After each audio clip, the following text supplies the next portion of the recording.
Welcome to another edition of Max Tournament Hockey, Game 50 of the 50. And Chris, I had to sprint. I had to run up one flight of stairs, and now I'm exhausted. Bruce Stans and Chris Caldwell along for the ride with you one more time. And on Calculator Day, which this is. Take over here, Dave. Let you catch your breath. Thank you very much. I appreciate that. Well, we've got 7 of the 8 teams confirmed for the playoffs. Or C is confirmed. Prince Albert Mintos, they win Pool 1. Chicago Mission, they win Pool 2. Okanagan Rockets, who we're about to see here against the Lloydminster Bobcats, they are the Pool 3 winners. Saskatoon Contacts, they win Pool 5. Pool 4 still up for grabs. It is either going to go to St. Albert or Moose Jaw. And our 3 wild cards, the Saskatoon Blazers, Caribou Cougars, and Calgary Buffaloes as we see it right now. I can tell you, out of town at the Flames Community Rinks, they are midway through the third period between St. Albert and Moose Jaw, and it is St. Albert leading Moose Jaw by a count of 3-1. They have just struck again in the third period to take a 2-goal cushion. So for Moose Jaw, 3 straight wins to open the tournament, Dave, could end up missing the playoff round if they lose this game. Yeah, and that's a huge result. Obviously, we have the possibility of a 3-way tie at 3 wins and 1 loss. And of course, because they all beat each other, yeah, exactly. You then go to the formula, which St. Albert would get the number on that spot.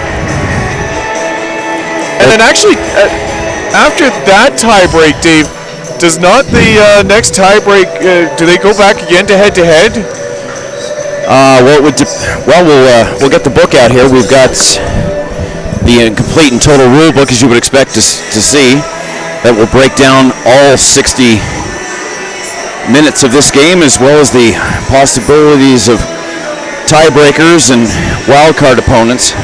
Of course, they'll reseed the 8 teams based on making sure that neither in the quarterfinal or the semifinal do the teams that play each other in the pool play each other until no earlier than the final.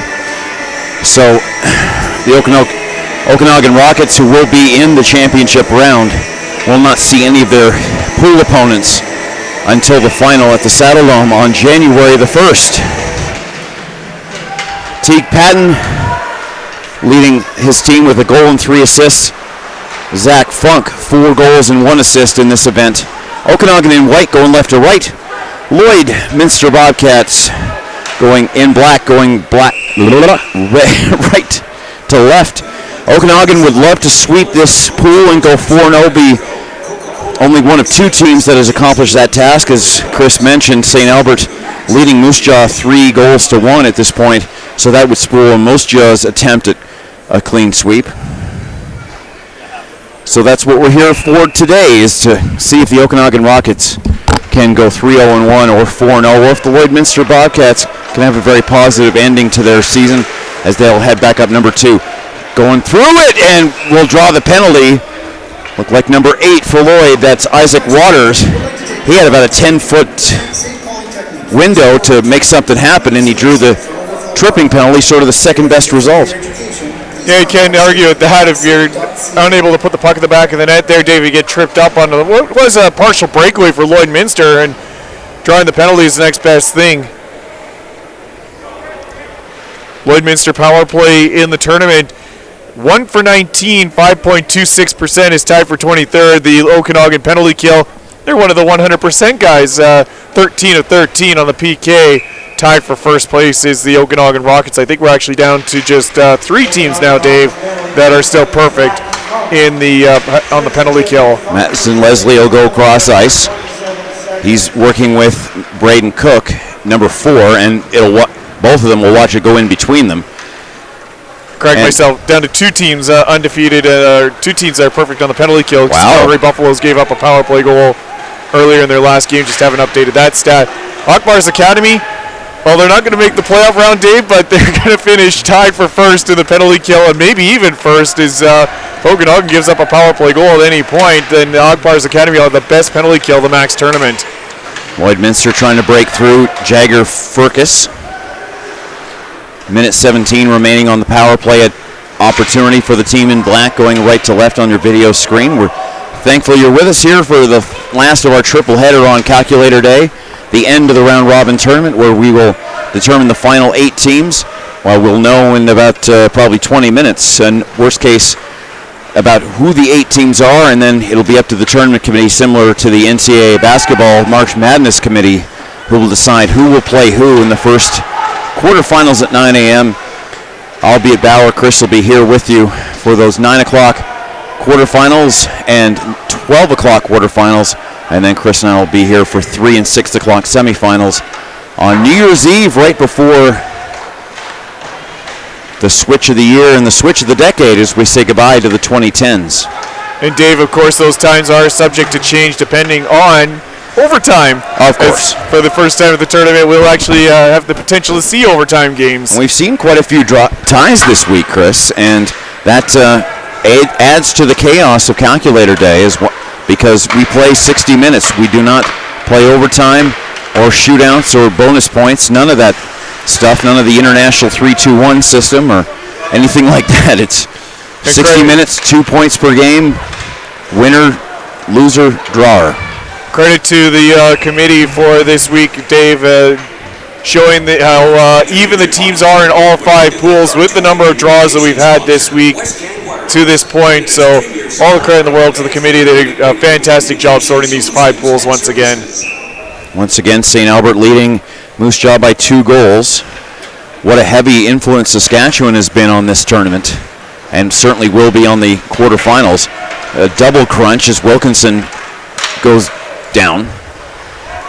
Kicking back to Jace Weir, 24 in white. That one will be deflected by his teammate Hicklin as the Okanagan Rockets try to go 4-0 in this tournament.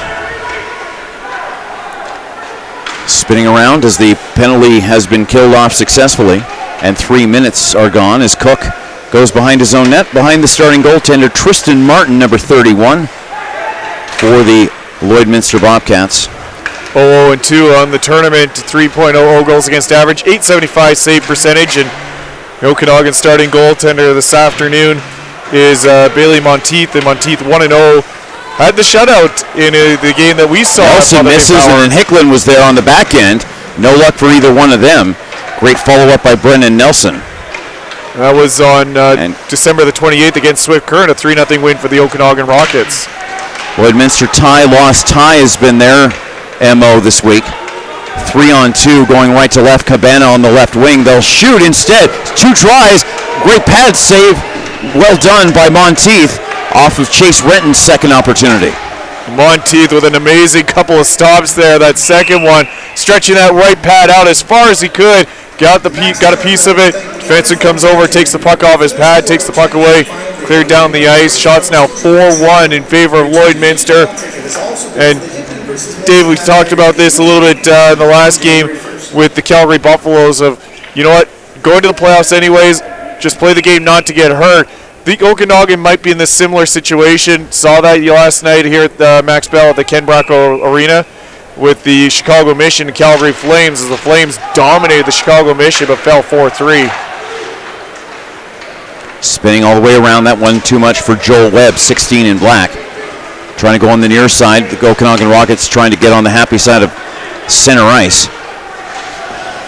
Look at the escape. Well done. Center ice pass. Again, the goaltender all over the ice. Monteith manages to keep it out. Joel Webb putting in a lot of pressure, along with Braden Cook, number 4, and Brody Wheatzel, number 16, as Okanagan would love to go home with an even 500 record.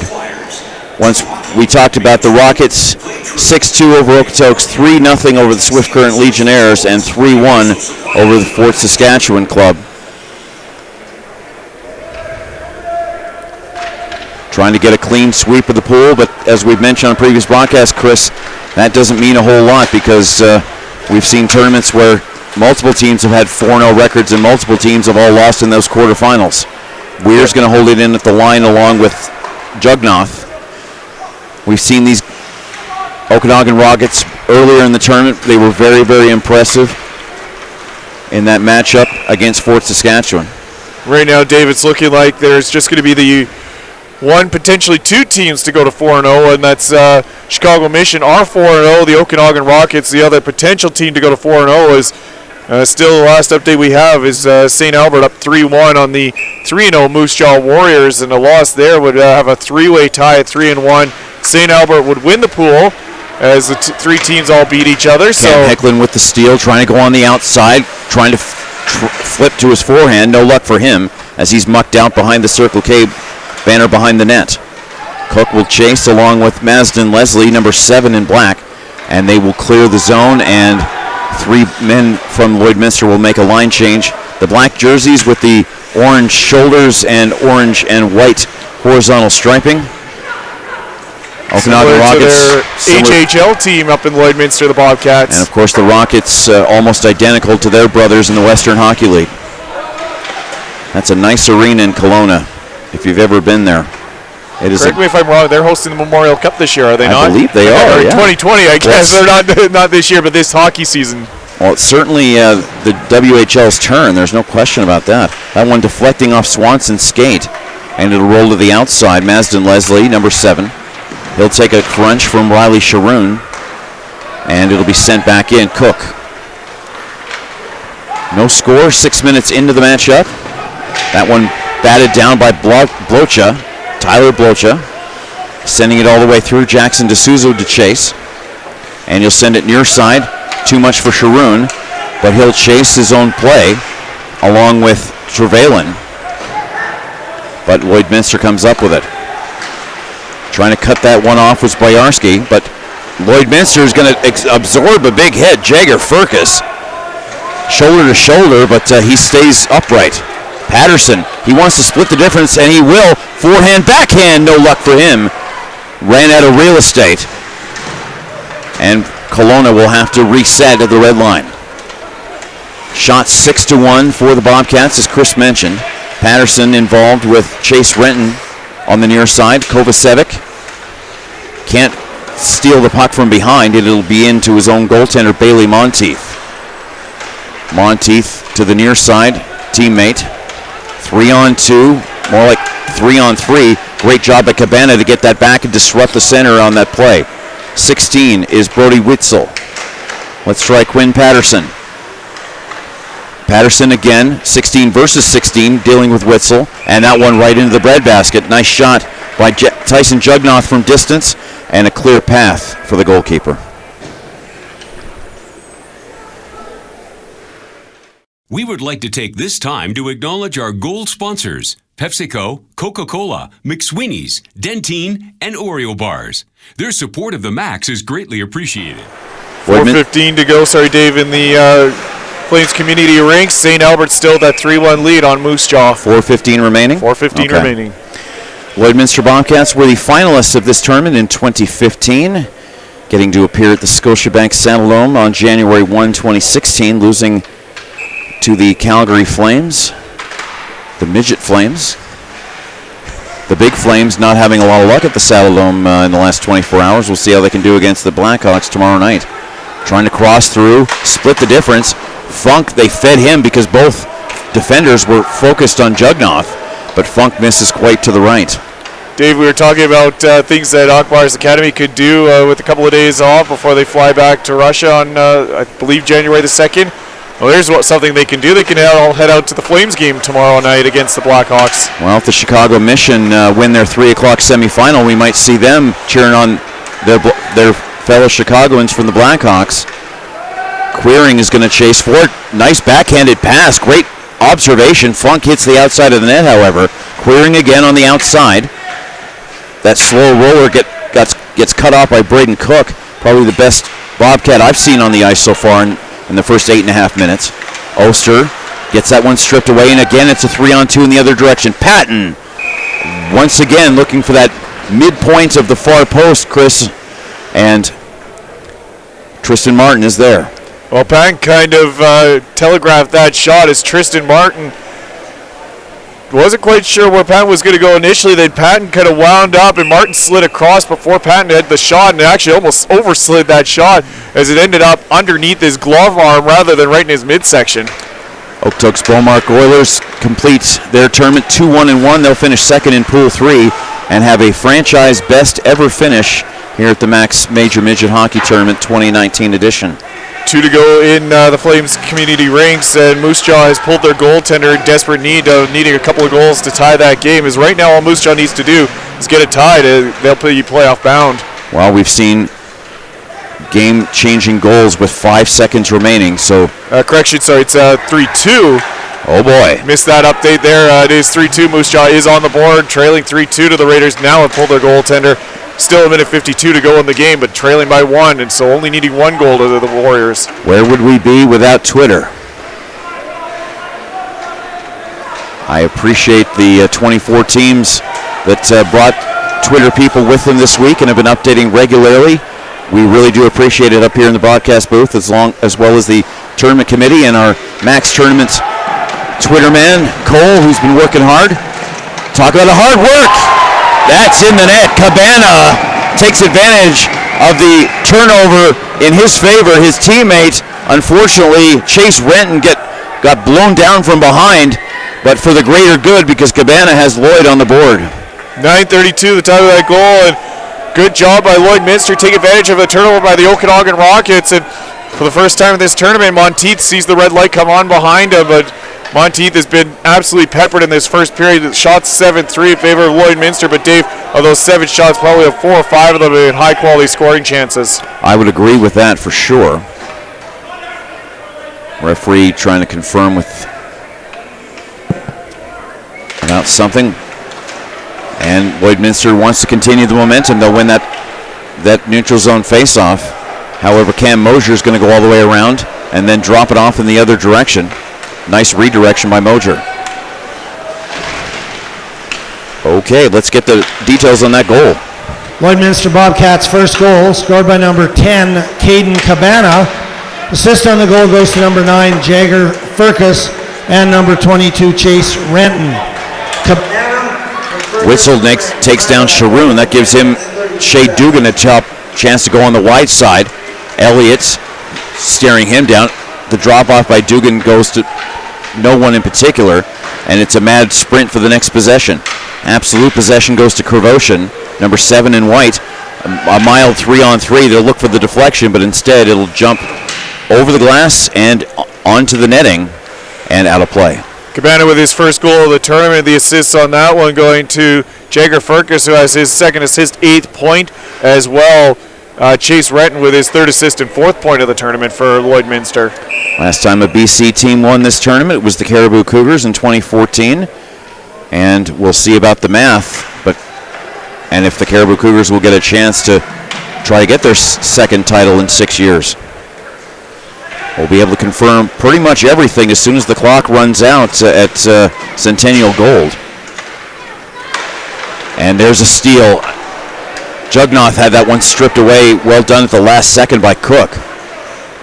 And again, it's a mad sprint. Rockets trying to reorganize. Weir forced against 2. And that means that Jugnoth had to double back to receive the pass, although that was too far for him.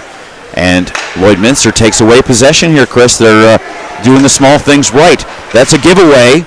Deflected off the skate into the netting and out of bounds. Update here, Dave.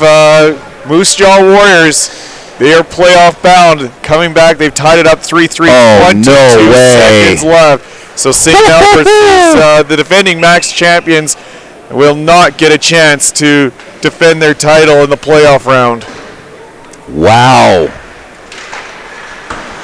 That is incredible. 2 goals in, the last minute 20? 2 goals in the last 2 minutes. Wow. Like I said, no lead is safe. Oster. Second straight day that St. Albert has had late game. They're calling it heroics on Twitter, and I can't argue with that. Late game heroics have faltered the St. Albert Raiders. As yesterday, Dave, late goal by the Caribou Cougars with 4 seconds left, and today tying goal, 22 seconds left, is going to end their tournament. We've had a penalty shot called for a game-winning goal with 27 seconds left. We've seen 3 2-goal leads in the same game all disappear, resulting in a tie. We have Funk again deflected off a skate of a defender and out of play. That is incredible. Unbelievable finish. Although what should we expect on calculator day? Exactly, and just waiting for official final to come through. But it looks like a 3-3 tie is going to be the final score in that one. Okay, so you'll give us the final numbers and stats and tiebreakers once we go final and confirm that, so that we will have all 8 teams. For those of you in sort of a neutral audience waiting for a result to figure out where and when your team plays. Now that we cannot confirm, but Funky's going to try to go on the outside. Dugan took him out, but the second try was a big traffic in front of his goaltender, but no Rocket there to take advantage. Well, you know what, Dave? We won't know for sure until the committee releases that information later tonight, but we could have some fun trying to guess, can't we? Yes, we will be guessing for quite a while over the next 47 and a half minutes and probably a few minutes afterwards, and then the committee members will tell us how wrong we were. Exactly. Patton on the near red will throw it in. Another net guard on the ice. It is now gone final. It is a 3-3 tie. St. Albert. Another steal. Oh, what a toe save. Unbelievable. Well done, Tristan Martin. And Zach Funk can't believe it. That's about the third time he's been stymied in the first 13 minutes. But another terrible giveaway by the Bobcats. Trying to match takeaway for takeaway are the Rockets, because that's how they gave up the goal. That's the only one on the board right now. Witzel will throw it in on the happy side of red. Chasing it down and going full throttle is Jager Fergus. However, there were too many Rocket players there, and now they're going to go 2-on-2. 2-on-1, let's make it. Pass over. Wrong slant for Hicklin. Excellent pass from Whiteman. The two of them have been working well together all weekend long. And we've had some action here. This game don't mean a whole lot, but tell that to these guys. They're going to push the pace. This may be their only Max tournament appearance because of the success of their future career, so they're going to enjoy every minute of it, especially the Bobcats. 24 is Shea Dugan. He throws that nice check, and the puck ends up on the near side. Weir dealing with Cabana, the goal scorer. Weir goes down. Ref says play on. Not a bad non-call. Cabana wanted to stick back. Hicklin throws a nice open ice check. And it's 2 Rockets against 1. And again, everywhere from the goal line in, it's been too many defenders so that the Bobcats cannot create from behind. 6 minutes to go in the first period. Lloydminster out shooting Okanagan 7-4. They lead the goal scoring department 1-0. Leslie with a blast. And about a half second too late. And that stick went flying. Boyarski. Boy, they want to entertain us here today. 15 is Trevelyan. He can't find a partner, so he'll dump it down and get a line change along with Boyarski. Oster. No luck for him as 2 Bobcats run into each other right in front of the area. And another loose chance. What a great idea. Again, trying to find the toe drag, because Tristan Martin's toe was there the first time and almost was not there the second time. And Okanagan wants to tie this game. They're not just going to sit back and kill the clock and wait for a playoff opponent tomorrow. They're going to go full throttle, and why not? Krovoshin. D'Souza could not keep it in. Kenyon will escape. He'll deal with Mr. Brennan Nelson. And we haven't had a whistle in quite a while, and all the whistles that have been occurring, Chris, have just been those defender stick out-of-bounds plays. We haven't had a lot of icings or offsides in the first 15 and a half minutes. Another 3-on-2. What a great pass! Krovoshin and Nelson, but right into the red basket, right into the glove of Tristan Martin. Well, Dave, I'm going to take this time to try and play my rule matchups. Well, we'll talk about a lot of it in the first intermission, but and then come back with our predictable theories. We'll play Kreskin here for a while, but yeah, there's probably usually about 3 or 4 possibilities that can happen. I remember when Rob Kerr from 960 was broadcasting this tournament about 15, 20 years ago, and he brought me on as an expert, and I said, oh, this is exactly what they're going to do. It's absolutely a locked-in cinch, no doubt about it whatsoever. They didn't go with what I said. They had it completely different, and Rob... Hey, we were... and then I had to go back on the air and apologize to Rob and say, sorry, dude, I got that completely wrong. I was sure they were going to go with the way I wanted it. But 5 years ago, we had it almost predicted. We just switched up a couple of wild card teams and found out why we switched them the wrong way. Well, we want competitive balance as well. I mean, maybe the two Saskatoon teams will play each other. That would be awesome. Patterson. You get that game, Dave. No problem. I'll take it. Wildcats versus Wildcats. Exactly. Game 1 of the tournament. That one too far for Webb, and it will roll out for an icing call, and we'll take a bit of a break. The Max Tournament would like to take this opportunity to thank SAIT Polytechnique for their support of the tournament and the use of their site for overflow parking. If you're looking to further your education, please contact SAIT at sait.ca. And they didn't have proper rosters. Yeah, we're just telling a 5-year-old story of why Chris has to stare in front of a barrier this week. Until tomorrow. Until tomorrow. I take your spot tomorrow. Fair enough. Another great pass on the inside. And this time it was Dowling. He got a great shot at it, and some extracurriculars take place. There'll be a penalty coming up against Lloydminster as Okanagan was able to walk into the middle of the ice there, Dave, and Lloydminster gets caught kind of standing around. The Bobcats, a couple players reaching. Actually, it's a penalty against Okanagan. Stand corrected. Teague Patton, number 9, will go off. I want to see what the call is from the referees. I thought it was going to be against Lloydminster. There's a slashing penalty against Patton. I wonder if that was the whack that he gave the goaltender just as the whistle went. Possibly. There's a couple of Okanagan or a couple of Lloydminster players that stuck their sticks out to try and just kind of slow up the Okanagan forward coming in. Weren't able to do so, but another power play for Lloydminster 0 for 1. They had one shot with their first man advantage and working now on their second. And they'll clear the zone with the Okanagan Rockets. Chris will give you the power play stats in just a couple of seconds for both teams. 3:40 to go on the big board. Lloyd would love a 2-0 lead going into the dressing rooms. Cabana would love to be the contributor because he got the first one. He goes down. Somebody thought the whistle went, so Cabana held up a bit, but the play continues. And another steal inside the offensive zone. This time Funk again. This time the outside of the post, it looked like. And another giveaway inside the ringette line for the Lloydminster Bobcats, and then a power play icing call. Yeah, he said, Dave, we hadn't seen an icing call pretty much all period long, and now late Lloydminster kind of back on their heels and get tagged for icing. Shots evened up 7-7 as that shot by Funk did get through to the Lloydminster goaltender Martin, who made the pad save. 1:19 remaining on the power play opportunity for the Okanagan Rockets. Trying to win the face-off was Whiteman.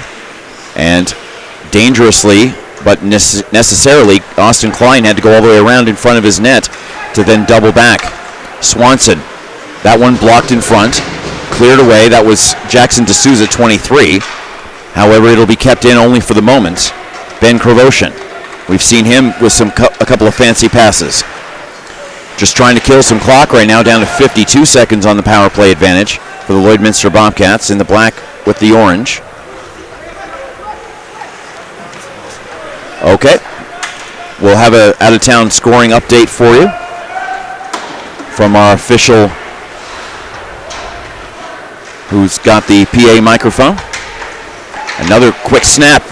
That one blocked in front. The block shot count, Chris, has been incredible all week.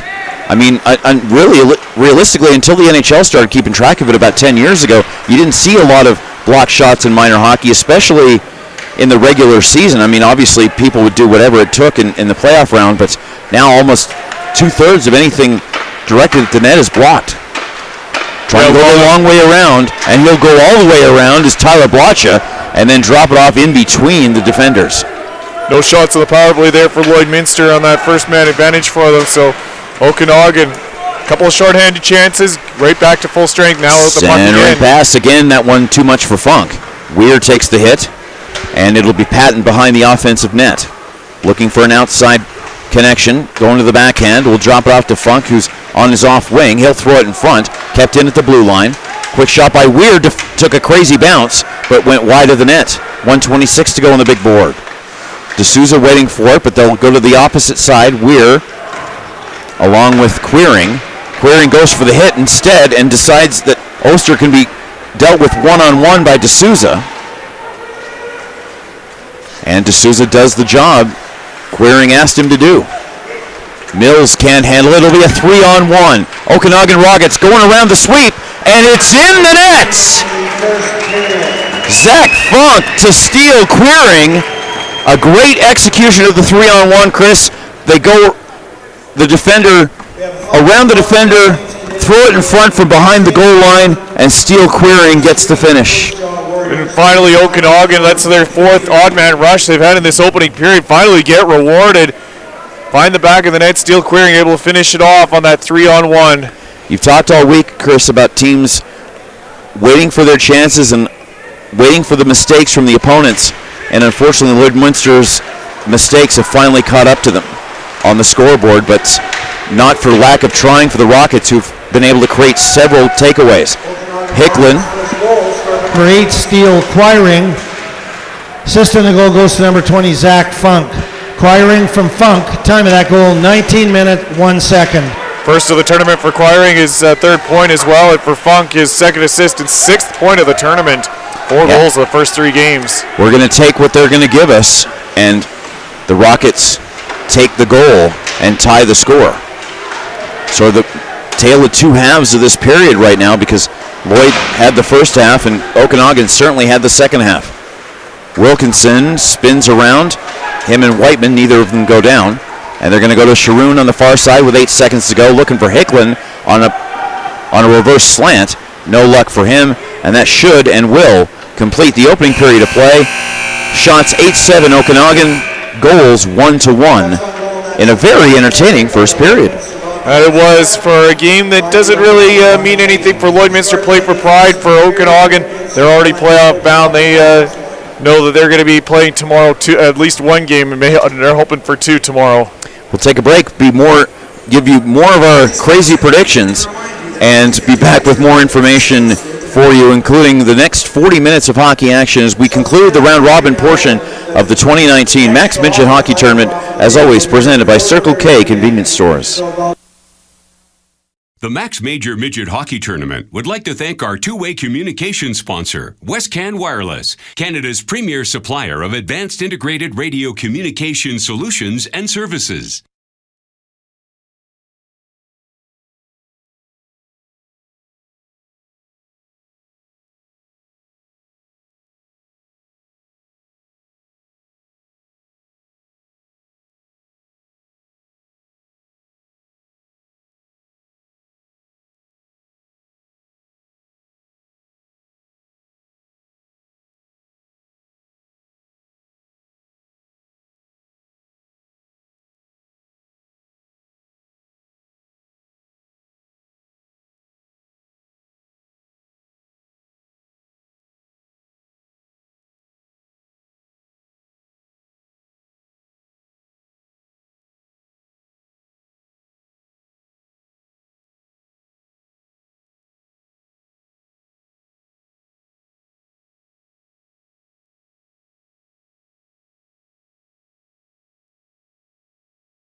The 100 and, let's see, I'm going to do the math in my head. The 147th period of hockey at the Max Tournament, because we have 3 games left on the schedule. Sorry. So that's 47 are finished, so we're in the middle of the 48, so that's 142nd. No, 3 periods are completed. Forgive me, I'm going to do this in the next 12 seconds. Okay, 47 games are done, that's 141, plus 3 periods of, okay, 142, 43, 145th period of hockey at the Max Tournament 2019 edition.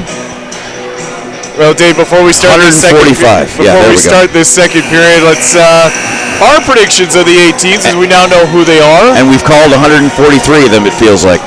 Okay, we know the 8 teams. Go ahead, Chris. 8 teams: Prince Albert winning Pool 1, Chicago wins Pool 2, Okanagan Rockets Pool 3, Moose Jaw Pool 4, Saskatoon Contacts Pool 5, 3 wildcards: Calgary Buffaloes 1, Saskatoon Blazers are 2, Caribou Cougars, they are 3. My predictions: Prince Albert and the Saskatoon Contacts, Chicago Mission, and Caribou Cougars in the first quarterfinals. Second quarterfinal matchups, those will be the 12 o'clock games. Moose Jaw Warriors, Calgary Buffaloes, Okanagan Rockets, Saskatoon Blazers. Well, we've got them slightly different. I got Moose Jaw and the Blazers and the Buffaloes and the Rockets. Basically, do the Rockets want the number 1 seed? And if they do, can they achieve it? I mean, Chicago Mission were very impressive, and I mean, technically you don't seed the teams 1 through 8 like you do with the NCAAs, but the traditional format, if you're familiar with it, cannot happen this year due to which pools the wildcard teams are going to come out of. So the committee is going to have a bit of a discussion to go through later tonight, and I'm going to be nice and warm at home while they make that decision, unlike 5 years ago where we sat here for 3 hours and then eventually just gave up because they had too much to talk about. They were both men's and women's. It was very, very complicated 5 years ago. Well, the women's Klein with a huge hit. Boy, Sharoon really threw one there, and both men go down, but both men go right back up again. Well, let's take a look at the out-of-town scoreboard in the Max Midget Tournament today. Saskatoon Contacts 3-2 winners over the Vancouver Chiefs earlier here at the Max Bell Arena. Vancouver Hawks fell 6-1 to the Saskatoon Blazers. That score a little flattering for Saskatoon, as they had 2 empty net goals on the power play on a 5-on-3. It's another Okanagan penalty coming up. Akbar's Academy, they needed a big win, Dave, and then they needed some help. They got a big win, 14-0 over the Sherwood Park Kings. Unfortunately, they didn't get the help. Calgary Buffaloes fell 5-1 to Prince Albert, which gave the Mintos the wild card spot. Swift Current Legionnaires fell 3-1 to the Beaumark Oilers. Grand Peace and Beardy's Blackhawks as well. Moose Jaw Warriors and St. Albert, both teams skated to 3-3 ties. And as we mentioned, St. Albert was leading that game 3-1 with a minute and a half to go.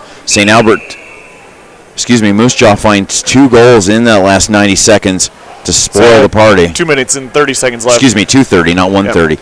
And sorry, Dave, game's going on right now. Red Deer up 2-0 on the Calgary Flames, and the Calgary Royals up 2-1 on the Airdrie Bisons.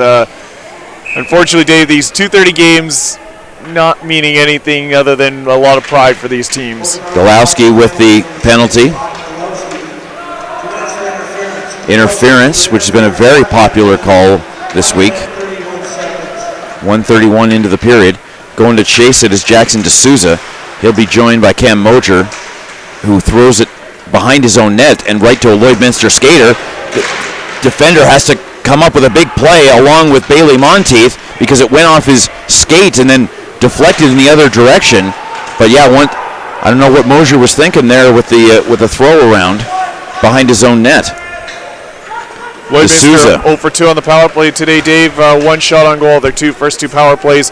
Getting a shot, though, early on this third power play of the game. Leslie over to his partner, Braden Cook. Back to Chase Renton, 22. He'll get stripped off by D'Souza. D'Souza absorbs a hit, and Cook cannot keep it in. And a young Matthew Tkachuk fan will take home a souvenir from today's action at the Max Tournament. 102 remaining on the power play opportunity for the home team. The team in the white jerseys. Excuse me, the away team. It was the team with the black jerseys, that's the Lloydminster Bobcats. The Okanagan Rockets killing the penalty that's halfway through. And that one will sprint all the way around and be cleared to the far end. No shots on goal recorded by, one for the Rockets, none for the Bobcats. 3 minutes into the second period, looking for the next goal that will break this 1-1 deadlock. Look at the move there. Nice opportunity for Jaeger Furcus. And again, deflected off the stick of a defender and out of play. It's always kind of funny, Dave, to watch the goaltender's reaction on a deflection by the defense that goes up and out of play. And Monteith just stared down the Lloydminster shooter. Is like, yep, I'd have had it too if my defenseman didn't, but you weren't getting that one. Face off to the left of Bailey Monteith, who we've been very impressed with this week. Klein. The battle of the 8 goalies could be very interesting among these 8 advancing teams, including the Rockets, Chris. And depending on the matchups between team versus team, goalie versus goalie is going to be a very interesting talking point as we do those respective quarterfinals tomorrow afternoon. Yeah, it'll be a lot. It'll be really interesting. Looking forward to the matchup, the quarterfinal matchups and the semifinals matchups tomorrow. It'll be a very busy day for us.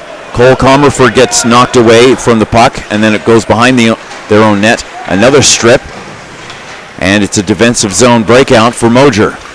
Moger, around 2, decides to drop it off instead. That one blocked away, does not reach Tristan Martin, number 31, in net for the Bobcats. He's 7 for 8 today. Webb absorbs a hit from the other 14, Cam Moger, who's on the end of a very long shift. Boyarski, didn't see much of him in the first period. We'll see him now, just trying to help the escape. And again, they're forced behind their own net, or Jackson D'Souza and the Okanagan Rockets. A great bounce pass off the end boards, gives it as a 3-on-2, make it a 2-on-1, make it 1-on-0. And Teague Patton put it over the net. How about a second try? That's deflected away. 21 takes care of 21. Jugnoth was thwarted by Wyatt Dick. And these great bounce passes off the board seem to work all the time, Chris, and they're really fooling the defenders and certainly the third forward trying to cover defensively. Yeah, they are, as both teams looking for those cross-ice passes to connect, and defensemen have to be careful of those, but thus far, I'd say about 50-50, Dave, on those cross-ice passes working out. Yeah, and the big bounce passes like we saw on the far side just a moment ago can certainly be just as effective as a headman straight through the middle of the ice. Game number 48 of 50 to complete the round-robin portion of the tournament. Unfortunately, we'll have to say goodbye to 17 of these teams, including the Lloydminster Bobcats, in the next 35 minutes. But another great tournament in front of enthusiastic and large crowds, Chris, and a lot of people who made a very long drive to be here on Boxing Week here in Calgary. We've had a lot of fun, and the tournament has run as smoothly as it ever has. And thanks to the website for being as most up-to-date it's ever been in the modern era. Trying to get the long reach is Kovacevic. He will throw it up and over. Again, they love these top shelf plays, trying to go bar down, Chris. Shots along the ice go into the net and count too. But you can't tell that to a lot of 9th and 10th graders who want the glory and the style as much as the substance of the goal into the opposition net. True that. Golowski has his puck knocked away by Mills. Trying to chase it is Chase Renton. How appropriate. Number 22. That one rolls away, and Lloydminster again trying to escape the zone. They will. And the cross-ice pass is going to work for Kenton just before the icing would have been called. Klein wants to hold it in at the line, but he'll have to back up because Queering wants to break out. Kovacevic, Queering, Golowski, Whiteman, and Elliott, the 5 on the ice, along with now Funk. That one up and over for Queering. Funk's got 4 goals in this tournament. Expect him to be a big part of whatever happens tomorrow. Yeah, he's got suddenly a 2-on-1, could be a 3-1-1. Backhander, nice glove save. Second try, and the net comes off. Ref says play on because it's the plays on the other side. And the steal just offside. Well done. Great effort for Jager Furcus, just a bit unlucky. Good job by Monteith once again, sliding across post to post, made the first stop and then stayed right with the rebound. Hit the outside of the net on the rebound, but he stayed right with it, did Monteith. And very impressive. We've seen Monteith in the 2 games, or I guess in the four periods and 7 minutes almost that we've seen him. Here on Calculator Day on a Monday afternoon, we're expecting some really good crowds for our 3 and 6 o'clock semifinals. For those of you who don't have tickets for the Blackhawks Flames game at the Saddle Dome, the quarterfinals should also be very well attended on a Tuesday morning. And then on Thursday, the world goes back to normal again. But I'll be working in a hockey rink Thursday, Friday, and Saturday, so it won't be much of a break for me. But once again, if you had told 10-year-old me I'd be making a living in a hockey rink, that kid would have been very excited. Jugnoth with the opportunity. He wanted to go cross ice to Weir. No luck for him. Jace Weir, 24. With Jugnoth and Queering and Whiteman, will try again. Jugnoth will go off for a line change. And some teams like very rapid line changes, Chris, and some like to have their players out for an extended period. We're seeing a couple of those extended period teams here. Not a lot of changes in rapid fashion for the Bobcats or the Okanagan Rockets. Teams I cover, they'll change every 15 to 20 seconds. Neither strategy right or wrong, just different. But it also depends on the number of players that you have. Looks like both teams are the full complement of players. Haven't heard of any significant injuries. That one is going to draw a penalty.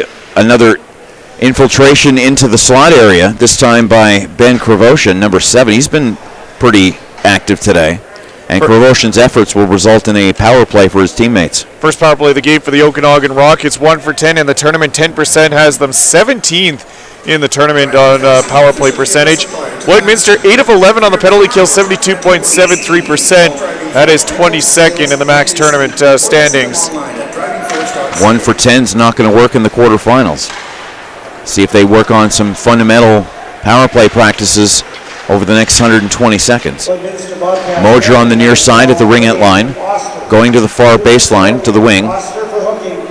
Patton looking for an outlet, decides to shoot. It went over, it hit the top of the padding of Tristan Martin. He wasn't quite sure how the deflection went, but it did go in his favor. However, the Rockets maintained possession with the man advantage until right about there.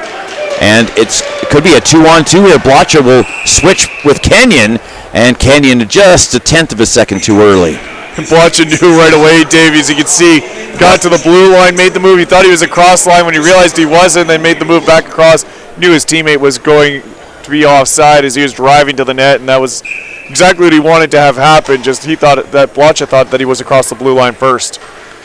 Love those crossover 2-on-2s. They can be very, very effective for the offensive team. Jugnoth decides to go to his backhand and go to the far side right in front of his bench. And the give and go is going to result in a backward step for the team that's got a minute 15 left on their power play advantage. And one more time, Chase Renton will send it behind the Okanagan net where Bailey Monteith will set up the breakout. Funk being very slow and methodical here. Hicklin with Queering and Whiteman, the offensive line. The defender blew a tire, so that gave an opportunity for an odd man rush. But again, over the net. Jugnoth will recover and reset with 44 seconds to go. And there's a clear-cut steal. Furcus with a wide-open breakaway. One move too many, and the puck rolled off of his stick and into the corner. But great anticipation. Almost did it again with Queering right in front of his own net. 26 seconds on the power play advantage. And again a giveaway. Dugan knew that his teammate was offside. And now Cabana and Comerford will tag up and try to attack and create yet another offensive or penalty kill takeaway. Cross ice. Looking for the slant back. That was very well done. It just went off a foot. A bit unlucky. One-timer misses. looked like it went right to the goaltender's breadbasket, and right in the middle of it all was Cam Hicklin looking for the deflection or the rebound, but it was swallowed up by Tristan Martin. Right at the end of the power. Our co-sponsors of the day are Saputo and Remax. Saputo, together we bring good to the table. And Remax, making a difference in your community. Okay, the clock ran down about 5 or 6 seconds. Officials say, let's keep going. The fans letting the scorekeeper know. And the power play had expired, so the play will continue as we are halfway through this hockey game. The third of a triple header here at Max Bell Arena. Waters is going to give chase for Lloydminster Bobcats, who'd love to not only go home with a 500 record with 1-1-2, as they're going to draw a penalty here. Waters does his job, but to perhaps spoil the party of the undefeated record that the Okanagan Rockets would love to go home with. Cole Comfort off to the box, I believe that is. Mojer. It's Mojer. Mojer for the rough. Yeah, it is. I had the wrong 14. It's Cam Mojer off to the box for a roughing, and third power play of the game upcoming for Lloydminster. 0 for 2 at the man advantage. They've had 2 shots on goal at the power play. Okanagan's first power play had 2 shots as well, Dave. So Rockets are a little bit better on the power play, but had some offensive turnovers that led to some shorthanded breaks for Lloydminster. Rockets trying to change that right now, trying to get some shorthanded opportunities themselves as they chase Lloydminster back inside their own zone. Total shot count 11-9 in favor of the Okanagan Rockets. We're tied 1-1. If you're just joining us, you can hit that rewind button and watch the goals all over again as many times as you wish. Both live and on the archive, sportscanada.tv, providing amateur sports coverage all over Canada. Kravoshin gets stood up by Shea Dugan, number 24. He's been great defensively so far tonight, and that forces Kravoshin literally to decide that he should go backwards. Of course, Dugan wants to create an offensive opportunity, not prevent a defensive one while on a power play advantage. He can't do it there, and great anticipation by Sharoon to sprint all the way down to his own end, then turn around and shoot it all the way back down the other end. Halfway through the power play for the Lloydminster Bobcats, have been unable to really get anything set up in the offensive zone. Lloydminster Bobcats' older brothers from the AJHL come here on a regular basis. Cabana. Once a year and soon to be twice a year. Soon to be twice a year, yeah. Renton, that went off his skate. Cook, referee says that was not a high stick, so the play continues. Everyone certainly looked in the referee's direction. Cabana, the goal scorer. They've got Cook on the near side if they can get it to him. And Leslie decides he'll do it himself. Go for the angle. Cabana was there. Great idea once again, but once again, both goaltenders up to the task on shots in that range right in front of their respective blue paint areas. Well, Monteith was sharp to handle that redirection, Dave, on that shot. It was redirected about 6 inches outside the blue paint, and Monteith just squares it up, takes it right. It was going right for the midsection, or right for his blocker, ends up getting redirected right into his midsection for the face-off. The only question left for the playoff scenarios is how Okanagan possibly winning, losing, or tying this game could affect the unofficial seeding to have, let's say, probably high-level division winners play against the lower-level wildcard teams. We both expect Saskatoon to play Prince Albert, as Prince Albert's and Saskatoon, the 2 lowest-ranked divisional winners. Also the 2 pool winners that wildcard teams did not come out of, so that's usually the trigger,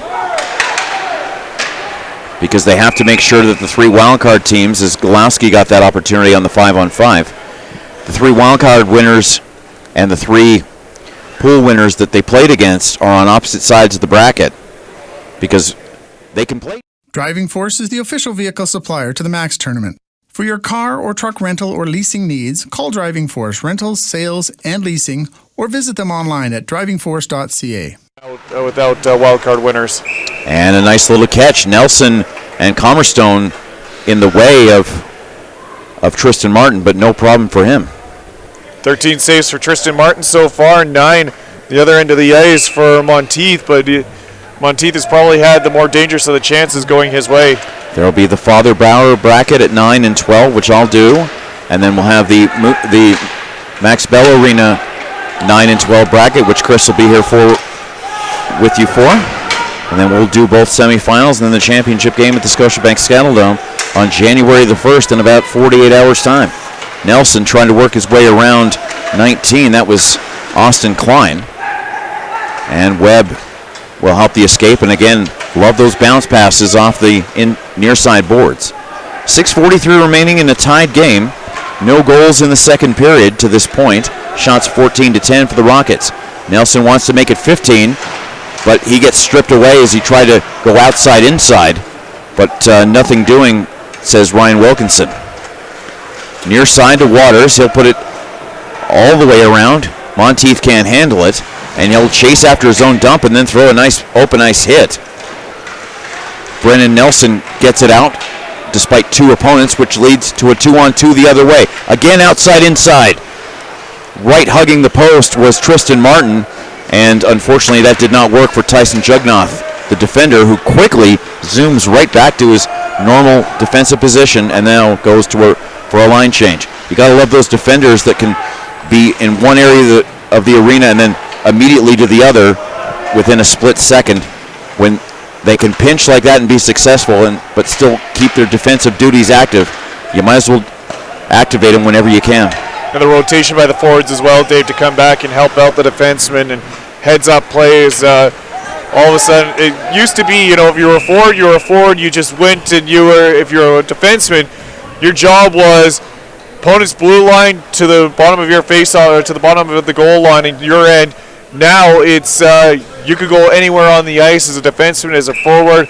Centermen have to be aware when the defenseman activates to go back and cover, or a winger has to be able to do that as well. And we're seeing more and more teams do that. That's a lot of confidence from the coaching staff for sure to be able to execute a play like that.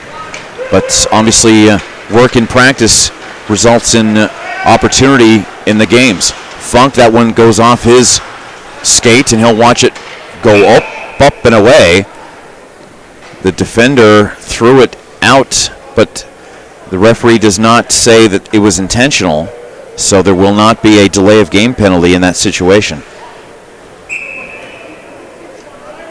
5:13 remaining.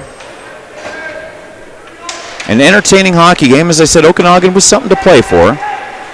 If there is such a thing as an easier opponent, that would be their goal. But they just want to come out of here without any negative momentum and without any nagging injuries. I'm pretty sure when you look at the three wildcard teams all at 3-1, there is no such thing as an easy opponent. Not by a long shot. You're 110% right about that, Chris. Cook will throw it in, and his teammates will tag up and resume the forecheck counterattack. Funk is going to go backwards looking for Queering. No luck for him, and now himself and Goloski had to be very, very careful. Unfortunately, Jagger Fergus took out Monteith. He's still not in his perfect position, but no luck for Chase Renton. He couldn't do anything about that situation. Referee said no illegality because Queering was involved with the player. And there's two quick tries, and you could hear the bounces off the padding from here. And Lloydminster trying to exploit the mistakes of the Okanagan Rockets. We talked about negative momentum and easy mistakes to make. These are not the mistakes they want to be making in their last game before a quarterfinal to try to win the MAX tournament. D'Souza and Jugnoth. D'Souza wants to slow it down and take his time with 3:51 remaining.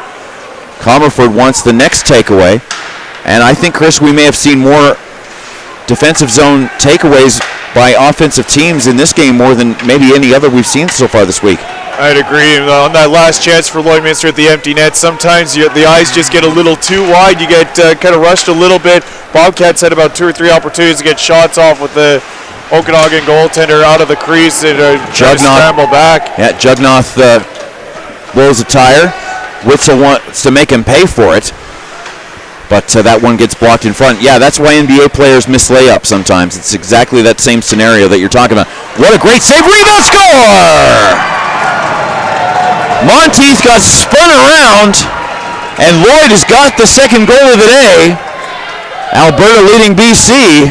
And it looks like Joel Webb got the last touch, but not the best rebound that Monteith could have executed there, Chris. And it went behind him. That one got stuck in Monteith's pads, and he thought he had it in between in the front. Instead, it kind of bounced off that left pad right at the front. Came free. Bobcats pounce on it, get the loose puck, stuff it into the back of the goal. It's a 2-1 game. Unfortunately, a bit of a 180 turn there, and he just couldn't turn back before the puck was in his own net. We'll get some out-of-town scoreboard updates here for you because there are two other games going on. Games 49 and 50.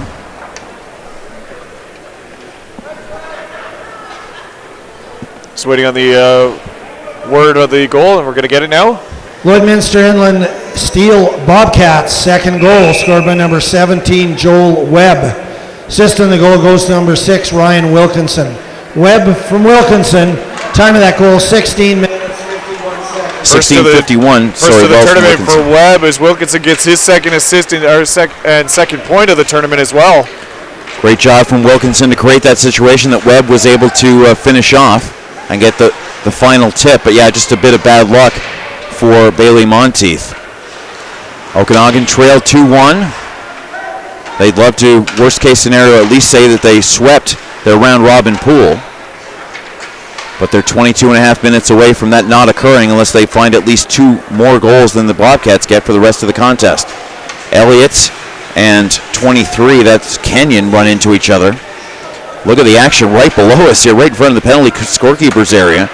And the final collision results in a potential for the Bobcats. And again, Monteith had to be careful. You just don't want the puck to deflect off the pad and go behind you into the net. 2 minutes remaining. Sharoon against 3 black jerseys.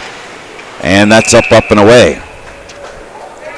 Well, David, a lot of contact right in front of the penalty box doors, and Okanagan Rockets actually getting away with a cross-check as third Lloydminster player into that rush. Got cross-checked from behind into the pile. Actually caused the puck to come loose, so referee may have been letting that go because of that. Airdrie Bison's leading the Calgary Royals 4-3 right now. And another one out of the bounds and into the stands.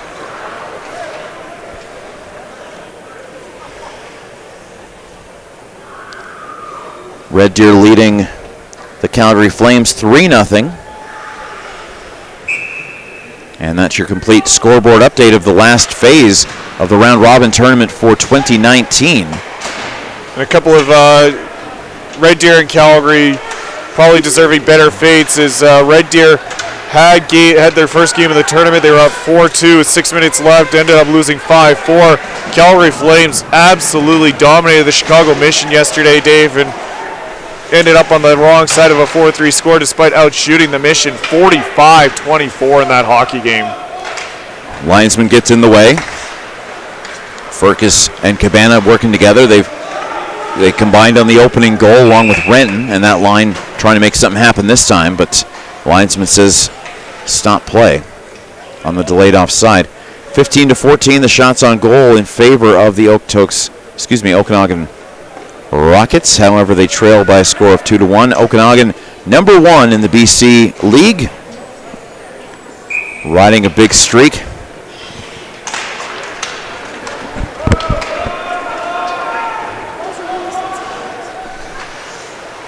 Masden Leslie, along with his teammates, will send that one through. A bit of a volleyball spike by Jugnoth. He can't make it work, however, and Ryder Kenyon is going to ride Jugnoth into the boards.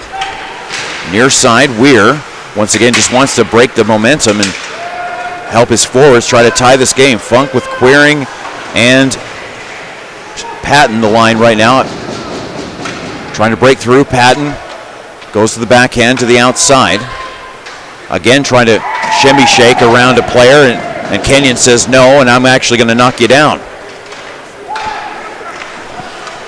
Center ice, 25 seconds.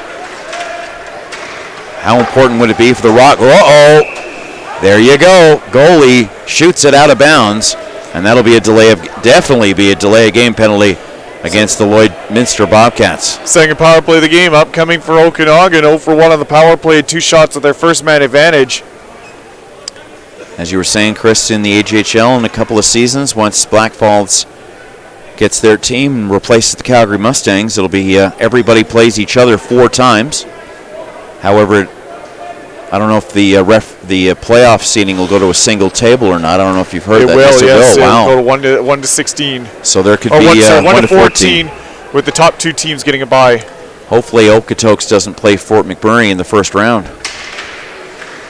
But that's what the AJHL is all about, is opportunity. It'll be 60 games plus 2 in the showcase, so that'll be a total of 62 games in the AJHL. 5 seconds to go on the delay of game penalty against the netminder. And the Lloydminster Bobcats very happy to just send the puck into the nets, or behind the nets, and take a 2-1 lead into the dressing room with 20 minutes remaining in this game as the round robin about to conclude here on day number 5, #Calculator Day. We'll take a break along with them and be back with more third period action of the Max Major Division Hockey Tournament 2019 edition, 42nd annual. We're going to award our 42nd trophy on the Saddledome Ice on January 1st, presented by Circle K Convenience Stores.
All right, everybody, welcome back. Dave Stanish and Chris Caldwell along for the ride with you one last time in the round robin, at least, portion of the tournament. We are ready to rock and roll and decide a winner in game number 48 between the Lloydminster Bobcats in the black and orange against the Okanagan Rockets in the white with the black and green trim. Ogo Pogo right on the logo, just like their brothers in the Western Hockey League. Well, let's tell you a little bit about the pools that are complete. The Calgary Buffaloes win Pool 1, 3-1-0 record. The Prince Albert Mintos win the pool number 1, despite what the website says, because of the head-to-head. Calgary Buffalo second with 6 points. The Akbars Academy 5 points, 20 goals to 7 the ratio, but really helped out by today's game.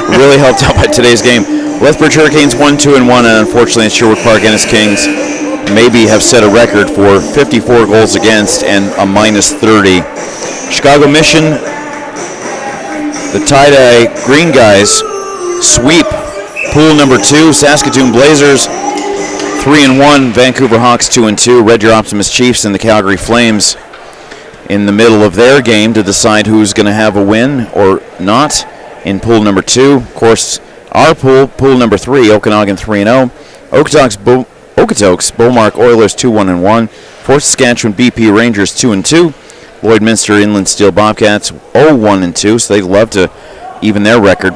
And the Swift Current Legionnaires had some struggles. Only 5 goals in 4 games. 3 losses and a draw. Minute 41 remaining in the penalty against Lloydminster. And a great opportunity for Okanagan to tie the score. The committee is meeting right now to decide who plays who and, most importantly, when and where. And I don't think that'll be decided in the next 19 and a half minutes, but if it is, we'll certainly be the first to let you know. But certainly follow the Max Tournament website and the Max Tournament Twitter feed for all the information that you need to know about where and when your favorite team plays next and tomorrow, as we'll say goodbye to 17 teams here in about a half hour. Funk tried to go around. He almost got a positive carom of the puck off the skate of Cobbenforth. Funk cross ice, not a bad opportunity on the fresh ice, Chris, and again Queering just a little bit too much mustard. Hard shot by Queering, but little too much mustard. Just missed the top corner of the net as well. Off the end glass, and Okanagan forced to chase it all the way back inside their own zone. Patton decides to hold up at the half wall, right where the ringette line is. Funk waiting on the far side. Bobcats staring at everybody. Funk on a crazy angle doesn't quite work, and Lloydminster will manage to clear it. It's always fun, Chris, when you see the defenders shifting their head back and forth. The puck carrier, the open guy. The puck carrier, the open guy. Back, forth. And that way the puck carrier doesn't really know if he wants to pass it or not, because the defender's ready to pounce on any opportunity. Talk about pouncing. The Bobcat is going to take that one and hold it in his glove, that being Tristan Martin. Scoreboard. Scoring summary through 2 periods of play. Lloydminster opened the scoring in the opening period. It was Caden Cabana, his first of the tournament, assist to Jagger Furcus as well to Chase Renton. Made it 1-0 at 9:32. 19:01, Okanagan ties the game up at 1 in the opening period. Steele Query, his first of the tournament, assist to Zach Funk, even strength goal. Lone goal in the second period belonged to Lloydminster. It was Swanson on his own. Backhand! Great pad save. Well done by Bailey Monteith. And they're going to draw the penalty behind as the Lloydminster Bobcat player goes down. That looks like Brayan Oster, O-S-T-E-R. Not 12, 22, Chase Retton. Lloydminster, Joel Webb is first of the tournament in the second period. A lone assist to Ryan Wilkinson. Even strength goal at 16:51. Shots were 7-7 in that second period. 15-14 favoring Okanagan through 40 minutes of play. And they're going back to the power play day for the third time this afternoon. 0 for 2 at the man advantage thus far. Chase Renton not happy with the call, but because he was flat on the ice. But whatever happened first is what the referee saw. And I think he might be ejecting, or at least, no, he's going to I think there's an unsportsmanlike penalty coming here, Chris. Maybe to the coach. I don't know what Okanagan could want more than Renton taking a penalty. Jugnoth will serve it. And I guess the referees just had enough of the conversation. And we'll be back to 5-on-5 hockey. Well, actually, would you go 5-on-5 here or 4-on-4? Because nobody's coming out of the bench. I think it's going to be...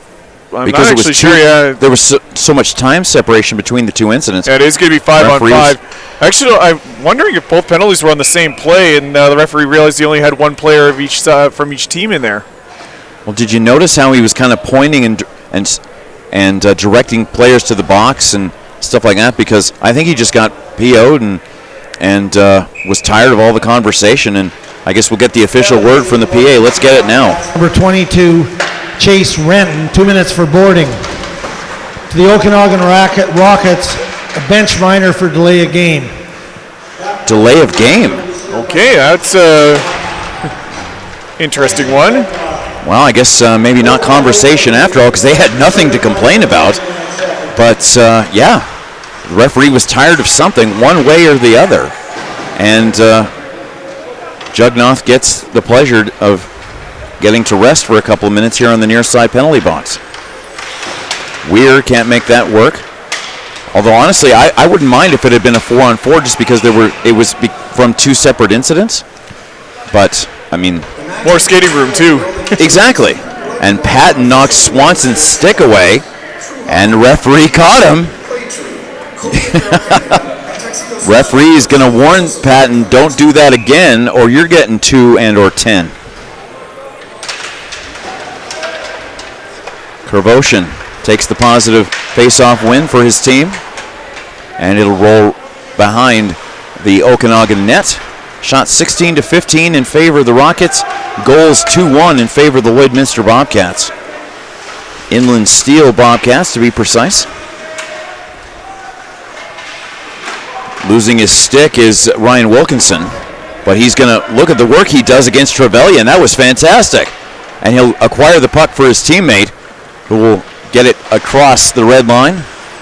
And Trevelyan may get a chance at revenge here one-on-one against Wilkinson. Quick shot, looking for that top shelf, blocker side. But Tristan Martin was there, and Trevelyan almost got the ultimate revenge. That he did, but what a, as you said, great play by the Lloydminster defense to get in there, pin the guy up against the end wall. Lost his stick in a little bit of a stick battle, but thought about going to get it, then turned back and went into the pile to pin the puck up, kicked it free for a teammate. Exactly. Well, whoever Okanagan plays tomorrow is going to be a tough out, that is for sure. Can't wait for those quarterfinals. Unlimited overtimes. We had a 5-overtime women's final about 6 years ago. And another great catch from Martin. Martin and Monteith in a great goaltending battle. Westin Calgary is Calgary's premier downtown hotel and the official hotel for the Max Tournament. The tournament thanks the Westin Hotel for their support. Westin, relax and recharge. 3 minutes 36, Scott, in the third period of game number 48. And our throats are actually holding out, Chris. I'm shocked. I've been drinking a lot of water and buying a lot of Halls this week, but no laryngitis this year. Boyarski's going to watch Webb try to get around him. Yeah, we got that one. And a nice big hit from behind. Patterson jumped off of his feet to make that play on Witzel. But yeah, we're doing pretty well. I can't believe it either. Patterson on the near side pass. I'm sorry, go ahead. It's been a busy week for the two of us. A lot of games, a lot of hockey, and a busy week for these young men out there as well. Absolutely. Common fourth and Webb. Back and forth, common fourth. Can't get the last touch. Comerford 14 and Webb 17. Bit of shinny being played here right now, but as I said, Okotoks doesn't want to fall into any bad habits when it means the most. The battle of the 16s is won by Quinn Patterson as he'll send the puck all the way out and go for a full line change with the rest of his teammates. Great stretch pass, and unfortunately, this could really hurt Monteith, but he'll get lucky and get behind his own net. Great job by Swanson. Now querying the other way, backhander, and a nice save. end-to-end action. A bit of fumbling from each team, but still very entertaining to watch. Yeah, near giveaway. The Westin Calgary is Calgary's premier downtown hotel and the official hotel for the Max Tournament. The tournament thanks the Westin Hotel for their support. Westin, relax and recharge in downtown Calgary. Near giveaway by Monteith as came out to play the puck. Didn't want the Bobcats to have that one-on-none down low all by themselves. Came out to play the puck, nearly gave it away, and then back the other way. A partial 2-on-1 for Okanagan goes astray as the pass by Queering into the feet of the intended receiver. Nice save off a great chance. I didn't think it was advisable for Funk to try to go through 5 Bobcats for that cross-ice pass, but he did get the pass over to Queering, and Queering didn't miss by much because you could see the body language of Martin. He was a tiny bit off on his skates and almost had that one knuckle past him. Little unsure. He knew he got most of it with the pad, as you could hear it up here, how much that hit that pad of Martin on that left pad leg. He wasn't quite sure how much, if it squeezed by or not, as he laid back and put the glove back behind that leg to make sure the puck didn't go in. D'Souza and his partner back and forth.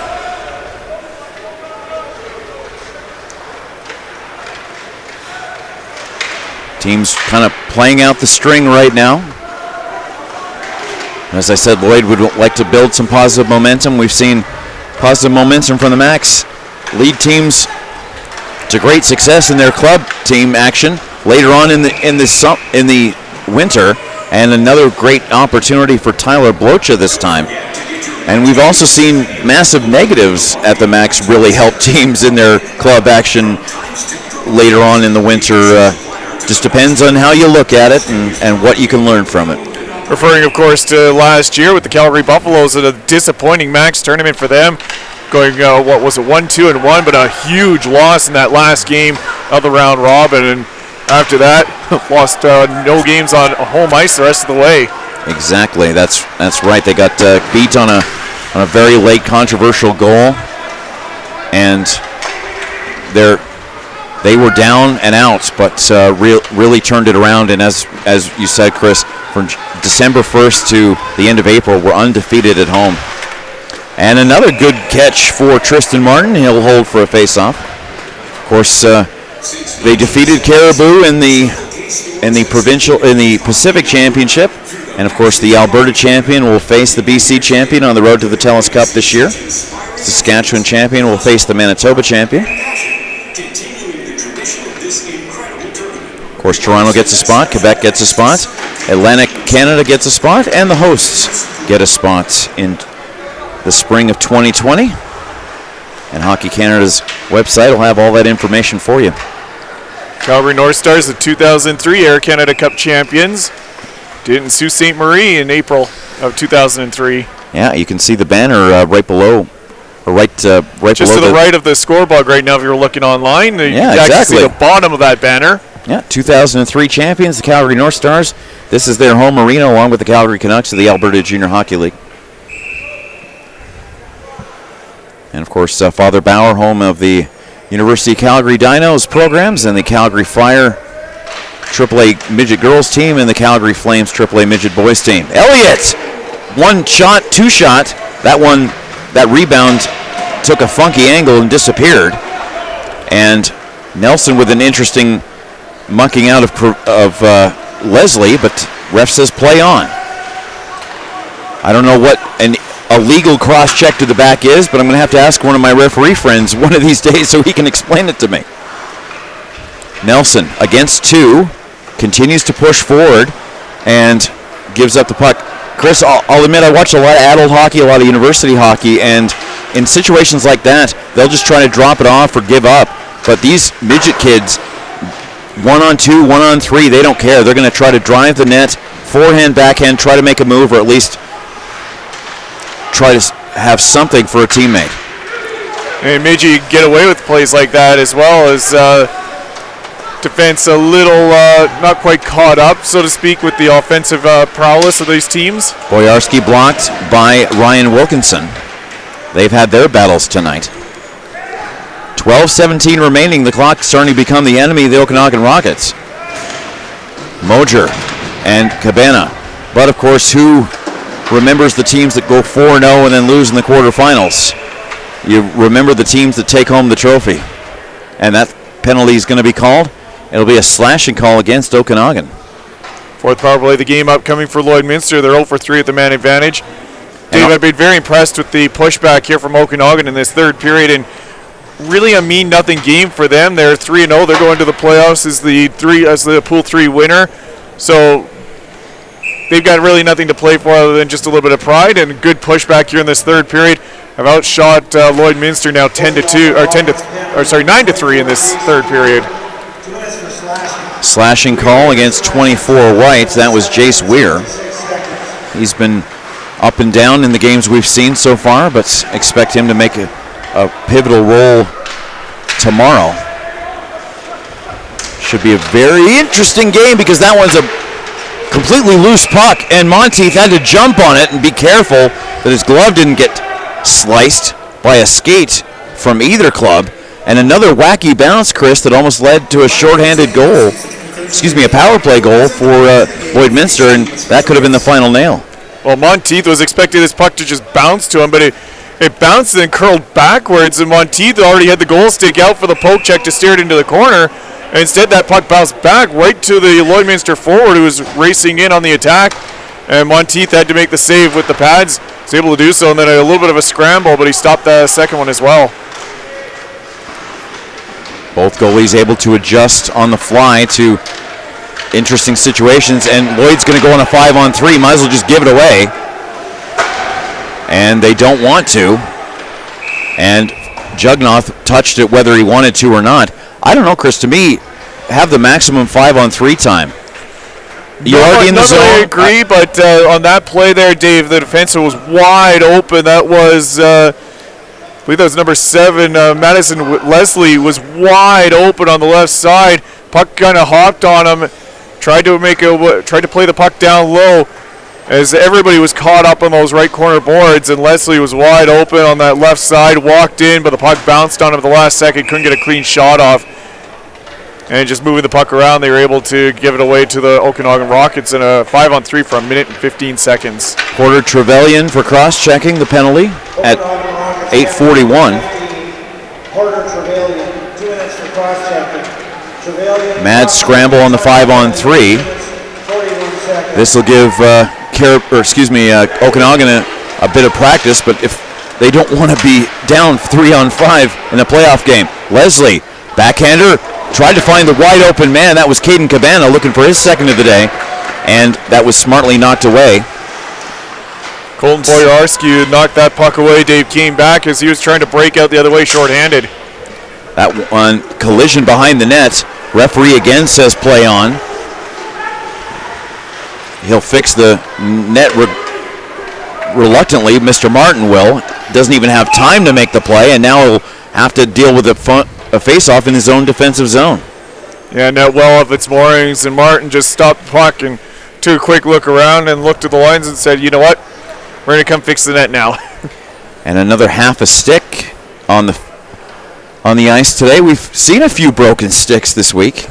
We have, and I don't think anything like we saw earlier in this hockey game, the first period, the stick, top half of the stick stayed in the hand, and the bottom half of the stick went about 30 feet in the air.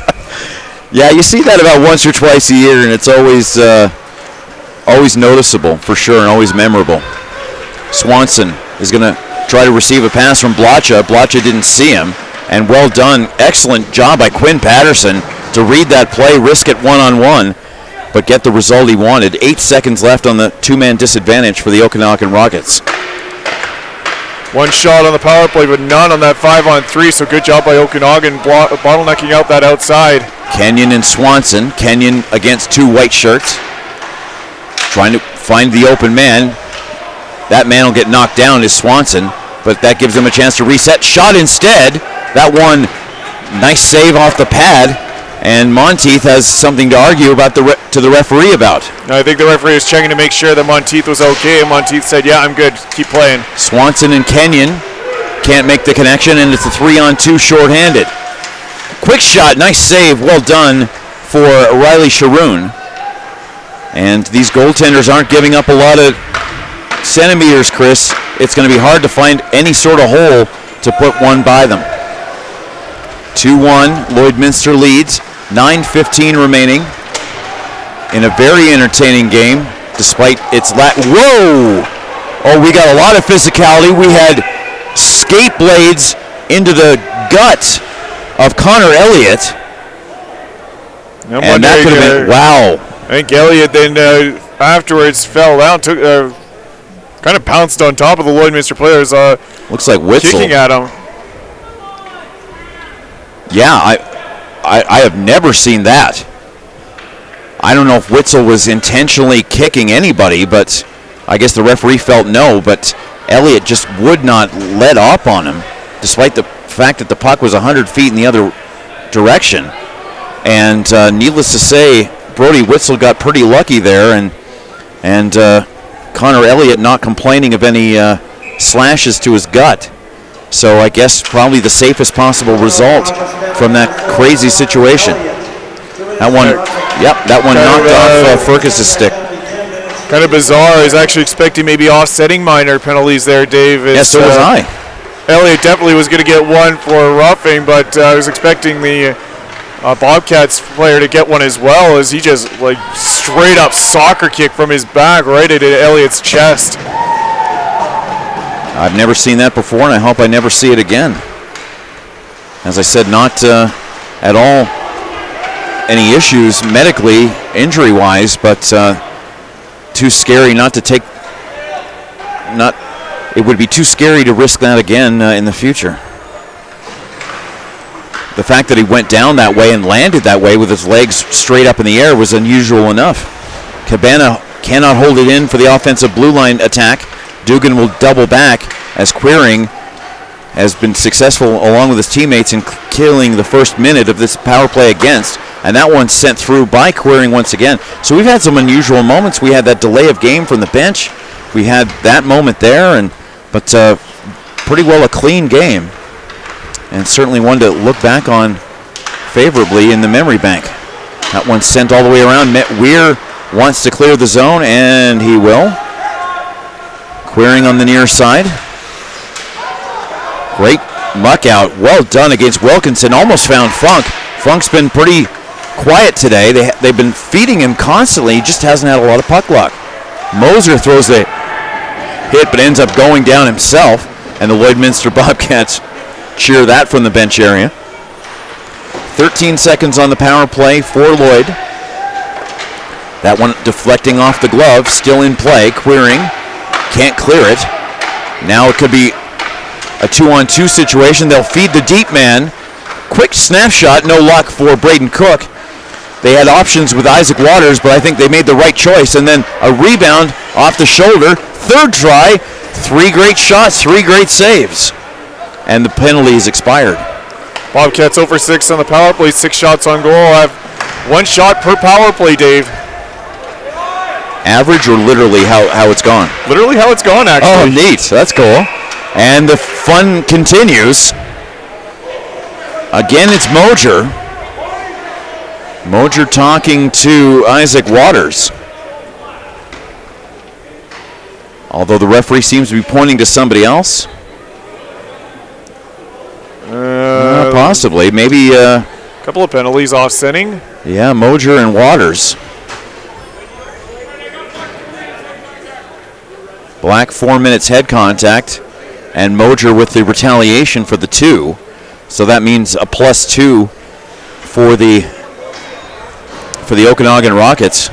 And the conversation continues here between the scorekeepers, who I can tell you, Chris, sometimes those conversations between two players can be absolutely hysterical, but if you start laughing, they don't like it very much. Yep. Oh, my. Dave, Okanagan 0 for 2 on the power play. 2 shots on goal. Their first 2-man advantages, working on their third now. I worked here for the year the Calgary Canucks won the Centennial Cup for the National Junior A Championship. Oh, knee on knee. And both players really suffering. Comerford and looks like Brennan Nelson.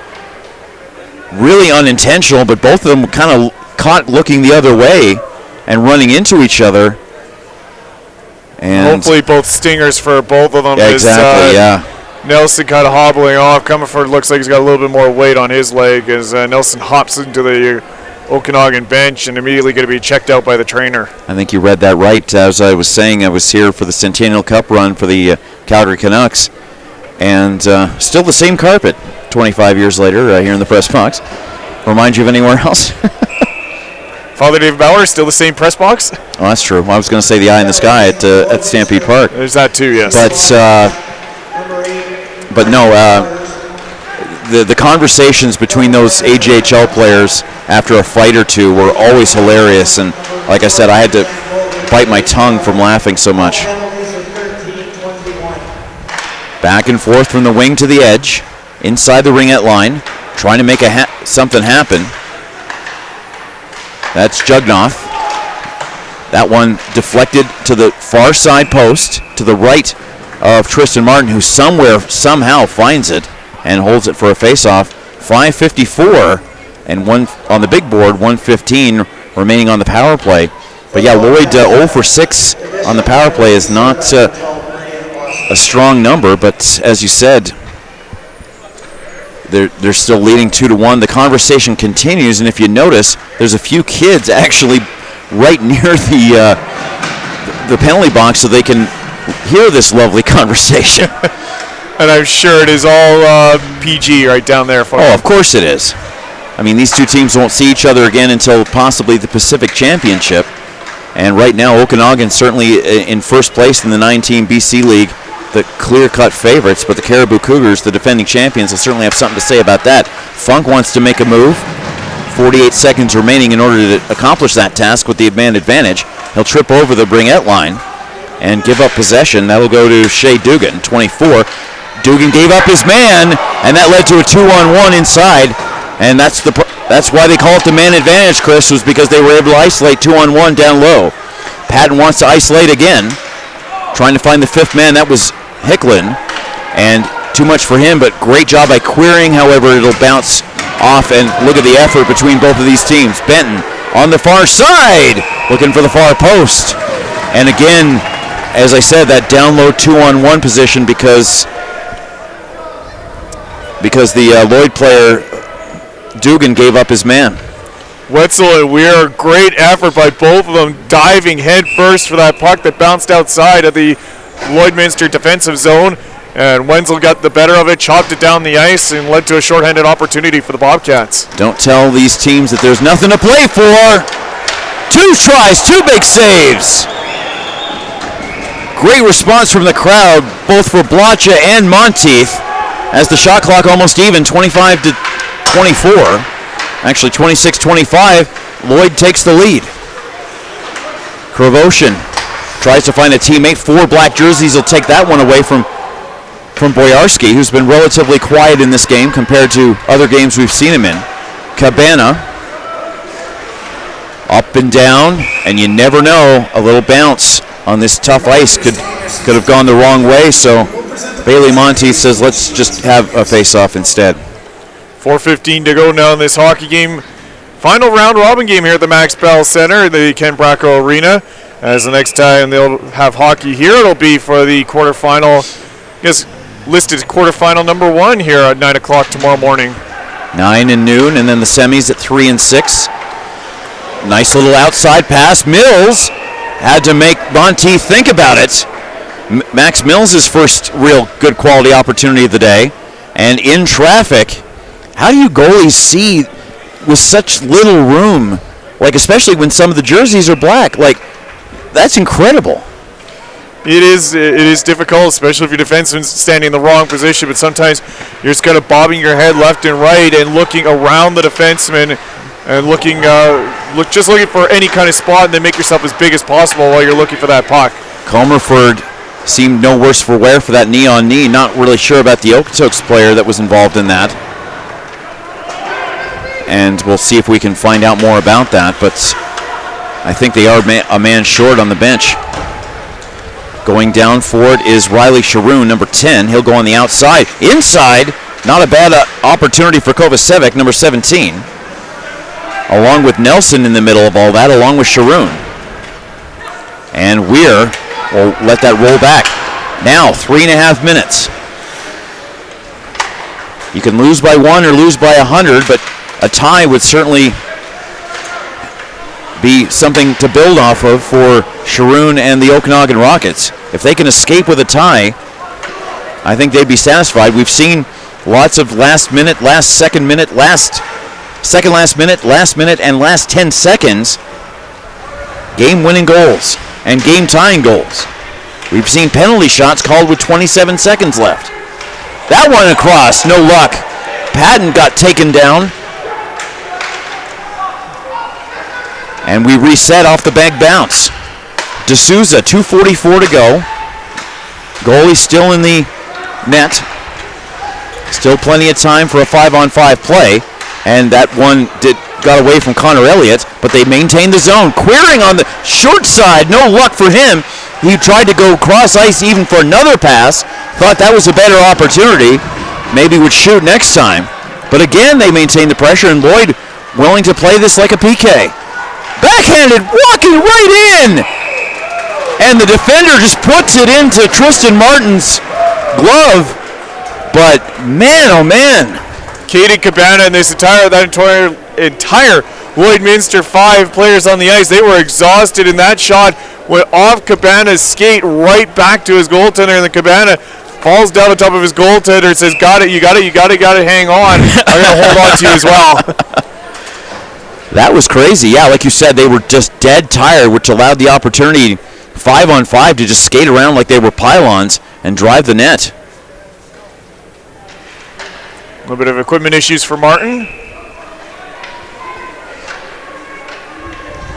Seems like Bailey Monteith's catching right hand seems no worse for wear. He'll probably get some ice on it overnight just to be on the safe side before tomorrow. Peterson, 2:01 to go. One way or the other. Boyarski gets knocked down. He'll try to find it. Bit of pushing and shoving. Play continues. Kravoshin. Wide side. They've been successful at the first pass and shots like that, but they just can't get the finish. Weir, along with Mojer, he'll keep it in. Well done at the blue line. Pinching in is the defender. Weir. Goalie still in the net. Weir again. Went to Peterson. Maybe one too many passes in this sequence, Chris. Or one too many passes in the last 5 minutes. Just got to shoot. All the way around. Two defenders waiting. Of course, once again, Lloyd willing to play this like a PK. 1:10 to go on the big board. And Lloyd would love to get this win and upset the undefeated record of the Okanagan Rockets and come home 500 from this event. Too much movement, not enough puck movement, and they'll blow it down, and now the goaltender will come off the ice. 101 on the scoreboard. I imagine Okanagan probably going to call their timeout. If not here, then really quickly. I'm actually a little surprised they have not signaled for a timeout yet. Maybe going to start to line up. No, they are going to go ahead with it. A little surprised they didn't call a timeout and trying to organize a play. Let's see what the first place team in the BC League can do. They have very few losses on their record books this year. Elliott can't make it happen, although Lloydminster will definitely be full marks for the win and stick around for the Player of the Game awards at the end when the buzzer goes off. We've been treated to 3 very entertaining games here on Calculator Day. That one, Oster misses, but he was on the correct side of the red line, so the play continues. 29 seconds to go on. Patton against 2 men. Struggles from behind, but still manages to dump it out. However, they cannot keep it in. Jugnoth with 18 seconds. Elliott on the near side, but Jugnoth wants to drive. Shimmy shake, no luck against Miles. Loose puck in front, again right in front of the blue paint. Elliott from the point, holds back and shoots. They decide to go to the wing instead. 4 seconds to go. Elliott, not missing by much. Rebound is loose. Buzzer goes. Players down. Lloydminster wins. Massive pile up on top of Martin, and only half of those players are celebrating a win. Kovacevic in the middle of it all. Okanagan's got to be careful. They don't want to have anybody suspended for tomorrow, so they got to get cooler heads in here.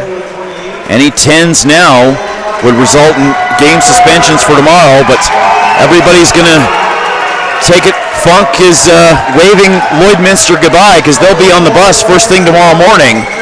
Referee tells them to be quiet. But Lloydminster Bobcats are going to take this win and have a happy drive home to the border town of Lloydminster, Saskatchewan, Alberta. We'll get the Player of the Game award winners, and the teams will line up on their respective blue lines. And Blotcher wants the puck, and I can't blame him. Great win, and they held on shots 28-28, Chris, and Lloydminster full marks for the victory. Very full marks for the victory. Nothing but pride to play for Lloydminster, and they played for a lot of pride and picked up their first win of the tournament. Comes a little too late, but huge win for Lloydminster. Do you want the breakdown? I've got it. Twitter, you ask Twitter, and Twitter delivers. We have our matchups? Yes, we do. All right, let's hear them. Well, let's hear them after the Player of the Game awards. After the Player of the Game awards, yes, that's a good idea. Now I know which sheets to print off for tomorrow morning. Yeah, I'm kind of in the same boat now. Well, let's see who was right and who was wrong. That's the other thing I wanted to find out. I won't spoil it for either one of us. I don't think a huge negative in the momentum of the Okanagan Rockets. I think they just ran into a hot goalie and only gave up 2 goals in the loss and played a hard efforted game. They'll have some things to work on for sure, but I think those extra passes may not be that. John Gilbert, who's on the Max Awards Committee. From the visiting Lloydminster Bobcats, Player of the Game, number 9, Jagger Fergus.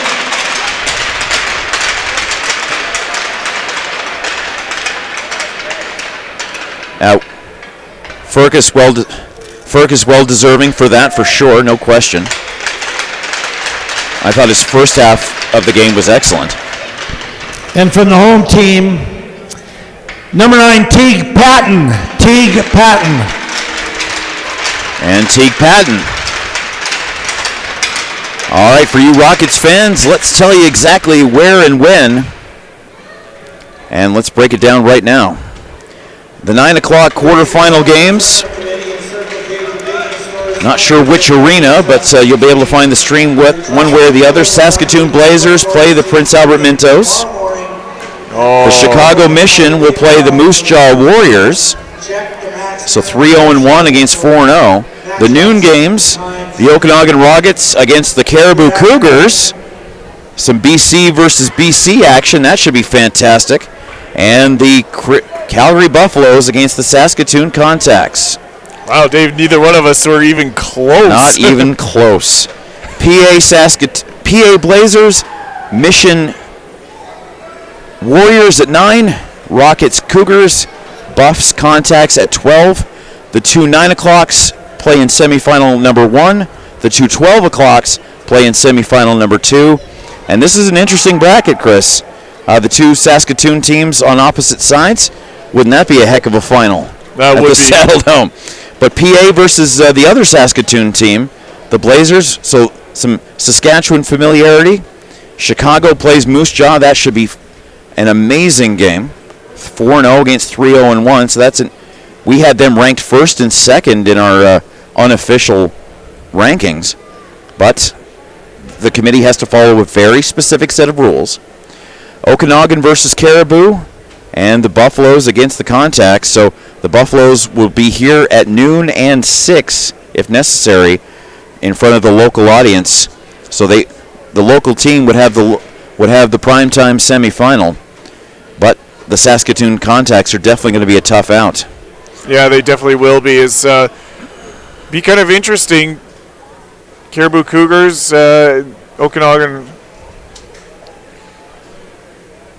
Caribou Cougars out of Pool 4. Won't see Moose Jaw in the semifinal if the 2 teams get there. This is what the criteria that they had to go through. Saskatoon Blazers out of Pool 2. They will actually, they could potentially see Chicago in the semifinals. Chicago against the Buffaloes, PA Blazers, Mission Moose Jaw. So that's if those two teams win. If the Blazers and Mission both win, it's the Blazers and Mission for the second time in this tournament. Well, we have our breakdown. Yeah, it's interesting because the rule book says that two teams cannot play each other in the pool and in the semifinal, but that's exactly what we have. But as we said, Chris, there's so many wacky combinations that they wanted a competitive balance between the two halves of the bracket and the 8 teams overall. And yeah, we would see a bit of a bending of the rules because the Blazers would play the Mission in the semifinal after their meeting during the regular, let's call it the regular season for simplicity. Yeah, go ahead. That could be interesting. It should be some very interesting games tomorrow. Chicago defeated Saskatoon 5-2 on Friday, December the 27th. Father David Bauer, you can certainly check that out. But, of course, the Mintos and the Warriors certainly want to prevent that rematch from occurring. And, of course, the noon games, Okanagan and Caribou and AAA Buffs from Calgary against the Saskatoon Contacts. Albeit Bauer, Chris will be here, and we hope you'll be everywhere because you're going to be flipping back and forth to find out exactly what happens. 50 down, 7 to go. Quarterfinals are set, and calculator day, another smashing success. We thank you so much for tuning in all 50 games of the round-robin portion, either at Max Bell or Father David Bauer, either live or on the archive.